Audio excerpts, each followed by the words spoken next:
Hai semuanya, Assalamualaikum warahmatullahi wabarakatuh. Balik lagi ke channel YouTube aku, Envel.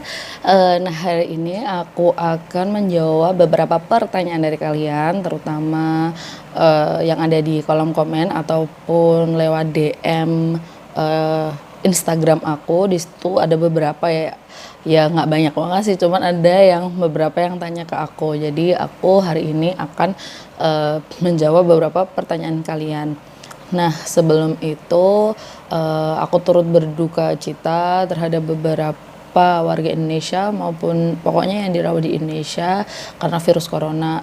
Kita wajib bersama-sama apa ya istilahnya ya, gotong royong lah gitu, bantu membantu bersatu untuk memberantas virus ini gitu, biar Indonesia lebih aman lagi seperti sedia kala. Jadi kita nggak takut lagi nih kayak di konser, nonton bioskop dan lain-lain yang masanya itu banyak gitu. Jangan sampai kita ada lockdown lah atau yang lain-lain seperti itu. Semoga Indonesia bisa terbebas dari virus corona ini, amin. Nah, sebelum aku lanjutin videonya, jangan lupa like, jangan lupa komen, jangan lupa share ke teman-teman kalian, dan jangan lupa subscribe biar aku bisa lebih lebih semangat lagi untuk membuat video untuk kalian dan memberikan info-info untuk kalian semuanya. Oke? Oke. Dari kalian itu banyak banget yang tanya ke aku, ya nggak banyak banget sih sebenarnya, tapi ada beberapa yang tanya ke aku, yaitu tentang SM3T tuh ada lagi nggak sih Kak? Masih ada apa enggak? Terus ada lagi yang tanya mekanismenya itu dari awal sampai akhir, nanti kalau kita ikut SM3T tuh kayak gimana sih Kak gitu. Terus ada lagi yang tanya gitu, setelah kita jadi alumni, kita nanti jadi apa gitu atau bagaimana. Nah, sering kali pertanyaan itu ada di kolom komentar atau di DM di Instagram aku. Nah, kali ini aku akan jawab dan aku tidak akan melanjutkan part yang selanjutnya, part ketiga, tapi aku akan jawab dulu pertanyaan dari kalian agar kalian lebih ngerti gitu, biar pertanyaan itu oh seperti ini tau gitu. Nah, untuk pertanyaan yang pertama, sebenarnya SM3T itu masih ada atau enggak sih Kak? Nah, jawabannya adalah untuk sementara ini tidak ada. Karena apa? Karena SM3T yang sekarang itu hanya sampai angkatan pertama sampai angkatan ke-6 gitu. Jadi kalau untuk keberlanjutan SM3T untuk sementara ini tidak ada gitu. Dan alumninya itu hanya sampai angkatan ke-6, dan kalau nggak salah aku kan angkatan ketiga. Aku angkatan ketiga tuh di tahun 2013 2014 gitu. Kemungkinan angkatan yang selanjutnya, angkatan yang terakhir itu 2017 2018. Jadi kemungkinan SM3T itu apakah nanti ada lagi atau enggak ya itu enggak, aku kurang tahu ya, tapi sih aku berharap program ini akan ada lagi gitu. Nanti di akhir video aku akan ngasih tahu atau mungkin pendapat aku tentang kenapa sih SM3T itu harus ada lagi gitu. Tapi untuk sementara waktu ini untuk SM3T tidak ada, atau mungkin aku berharap sih akan digantikan oleh program yang serupa tapi dengan modifikasi yang baru, terus juga pokoknya lebih baik lagi lah dari pada SM3T itu juga mungkin bisa. Tapi untuk sementara waktu ini SM3T itu belum ada lagi gitu ya. Terus yang kedua, pertanyaannya tahapan apa saja sih yang nanti akan dilewati ketika SM3T. Sebenarnya tuh rentetannya tuh panjang banget, dan kita di awal program itu sudah ada tanda tangan bahwa selama kita program SM3T itu nanti kita tidak boleh atau tidak diperkenankan untuk menikah dulu, agar kita fokus, benar-benar fokus untuk menjalani program ini. Jadi tahapan yang pertama yang pasti adalah kalian harus mendaftar dulu. Ketika kalian sudah mendaftar, terus nanti kalian akan ujiannya itu seperti ujian CAT. Terus nanti kalau sudah daftarnya di mana sih Kak gitu, nanti ada beberapa LPTK atau universitas negeri atau mungkin swasta yang ditunjuk oleh pemerintah sebagai lembaga pendidikan penyelenggara kegiatan itu atau SM3T itu. Nah, ketika itu aku di UNY itu. aku di UNY. Jadi aku ikutnya di Jogja. Kenapa? Karena kalau mungkin kalian lihat video aku yang pertama itu karena aku alumni UNY. Jadi aku harap sih alumni itu bisa diterima gitu lah. Menurut aku gitu. Terus akhirnya aku di UNY. Lah itu kalau kalian udah mendaftar terus udah ikut ujian masuknya seperti CAT gitu, kalau udah dinyatakan lulus, nanti kalian akan ada yang namanya prakondisi. Nah, prakondisi itu nanti pembekalan kalian sebelum kalian berangkat ke daerah penempatan. Itu bisa macam-macam ya. Kalau aku menceritakan di part kedua itu tentang pengalaman aku di Angkatan Udara. Kalau aku di AAU atau Akademi Angkatan Udara.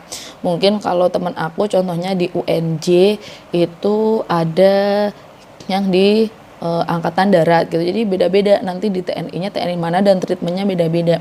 Kalau aku dulu nggak di hotel, jadi dari Rektorat UNJ langsung ke AAU-nya gitu. Terus di sana kita pelatihan. Kalau temenku nggak, dia di hotel dulu berapa hari, terus baru beberapa hari terakhir itu mereka di Angkatan Darat, dan itu juga kayak banguninnya tuh pakai kayak bom kayak gitu-gitu, hal-hal seperti itu. Nah kalau aku tuh nggak ada gitu. Jadi bagi kalian yang masih tanya-tanya tentang prakondisi itu seperti apa, nah itu macam-macam. Nah yang aku ceritakan di part kedua itu adalah hal-hal yang aku yang aku alami gitu. Terus setelah kalian prakondisi, terus nanti adalah pemberangkatan. Nah pemberangkatan sendiri itu nanti sudah kalian udah tahu nih di kabupaten mana, di provinsi mana kalian akan ditempatkan. Nah biasanya itu dibagi-bagi. Nah untuk LPTK UNY itu ada yang di Kalimantan, ada yang di NTT, Sumba, kayak gitu-gitu. Terus juga ada di Aceh. Kalau di Papua itu enggak, kalau kayaknya enggak kalau di UNY. Pokoknya ada dibagi-bagilah beberapa LPTK. Kalau UNESA itu atau Universitas Negeri Surabaya itu ada yang di Papua juga. Karena temanku yang UNESA waktu PPG-nya di UNJ dia juga dari Papua gitu. Maksudnya penempatannya di Papua. Jadi macam-macam nih penempatannya. Nah, di situ kalian akan dikasih tahu hari terakhir waktu prakondisi. Nah, di situ nanti kalian akan digabung dengan teman-teman sekabupaten. Walaupun kalian belum tahu nih temennya sekecamatan atau temen satu sekolah kalian itu akan dikasih tahu ketika kalian di sana, atau kayak serah terima gitulah. Serah gitu. Pokoknya gitu deh. Terus setelah kalian pemberangkatan, setelah pemberangkatan kalian udah sampai istana, programnya itu adalah 1 tahun. Jadi diingat 1 tahun kalian di sana. Kalau aku dulu sih tidak diperbolehkan untuk pulang ya. Maksudnya kalau pulang pun kita kayak jalan-jalan kemana gitu. Maksudnya kita pas liburan sekolahnya kita jalan-jalan kemana itu juga kayak ada kayak ada suatu hal yang kayak nggak boleh gitu loh. Tapi nanti aku kan ceritain pada waktu aku penempatan, pasti aku ceritain kepada kalian gitu. Nah setelah penempatan setahun, terus kalian pulang ke daerah masing-masing. Setelah itu kalian nanti nunggu yang namanya PPG atau pendidikan profesi guru, dan itu gratis 100%, nggak dipungut biaya sama sekali.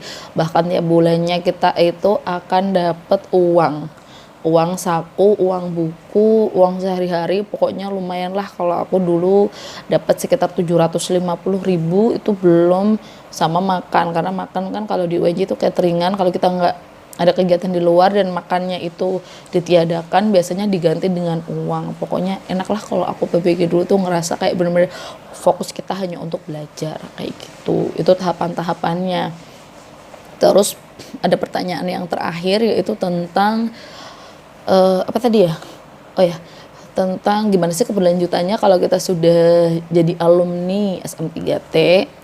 Nah itu ada banyak pertanyaan, apakah nanti kita langsung diterima CPNS atau gimana.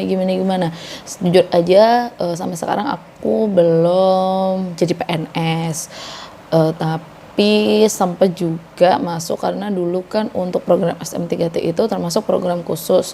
Jadi nanti kita akan diberikan kayak akses khusus juga untuk penerimaan CPNS. Kebetulan itu ada yang namanya GGD atau guru garis depan. Nah kemarin itu GGD itu hanya dilakukan 2 kali. Jadi waktu angkatan pertama itu GGD pertama lumayan juga tuh yang berangkat. Angkatan yang selanjutnya itu waktu angkatan ketiga, 4 dan seterusnya kayak gitu. Itu GGD yang kedua. Tapi aku juga daftar sih waktu itu. Tapi sayangnya karena aku sudah mendaftar dan aku sudah diterima gitu, dan beberapa teman-teman angkatanku juga sudah menjadi PNS sekarang, cuman kenapa sih kok aku belum jadi PNS. Nah itu aku akan ceritain nanti gitu. Jadi ada suatu hal yang membuat aku untuk mengurungkan niatku, padahal tuh udah daftar, udah keterima jadi CPNS waktu itu, tapi sayangnya aku harus mengurungkan niatku untuk menjadi guru garis depan. Pokoknya nanti alasannya tunggu deh part-part yang selanjutnya seperti itu. Jadi itu beberapa pertanyaan yang kalian tanyakan ke aku udah aku jawab. Buat kalian yang masih pengen daftar SM3T dan lain-lain, aku harap kalian bersabar dulu. Semoga program ini tuh bisa ada lagi atau mungkin berganti dengan program yang serupa, tapi apa ya, tapi dimodifikasi dengan lebih baik lagi gitu. Nah, untuk part yang selanjutnya aku akan bikin 2 part ya, karena nanti terlalu panjang, aku nguploadnya juga susah. Nah, untuk part kedua aku akan memberikan alasanku kenapa sih program SM3T itu harus ada dan harus tetap ada, itu kenapa gitu. Aku nanti akan lanjutin ke part 2. Jangan lupa like, jangan lupa komen, jangan lupa share ke teman-teman kalian, dan jangan lupa subscribe untuk informasi-informasi lebih lanjut lagi. Aku Envel dan assalamualaikum semuanya.